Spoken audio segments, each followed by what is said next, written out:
ស្ដីពុកម៉ែបងប្អូនដល់សមិទ្ធផលដែលយើងទៅរកព្រឹកមិញនាំក្មេងៗទៅរើសខ្យងឥឡូវបានគួរសមដែរបាទចូល3គីឡូខ្យងដែរបាទខ្យងល្អិតខ្យងស្រែខ្យងអាចល្មាំងបាទអានេះគេហៅខ្យងស្រែឬខ្យងអាចល្មាំងបាទខ្យងអាចល្មាំងបាទពណ៌អញ្ចឹងឯងបាទហ្នឹងគេហៅខ្យងអាចល្មាំងបងប្អូនតែមិនដឹងថាស្រុកបងប្អូនហៅអីទេបើនៅខាងថាខាងខ្ញុំទូចកាឡាអញ្ចឹងគេហៅខ្យងអាចល្មាំងខ្យងស្រែបាទតែគួរសមដែរបាទពឹកមិញហ្នឹងអីចូល4គីឡូអត់ទេណាងុនកណ្ដុក 4-5 គីឡូបាទ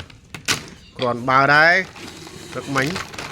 បាទយើងទៅរកខ្យងបាទជាមួយក្មេងៗឥឡូវគឺបាន 4-5 គីឡូដែរ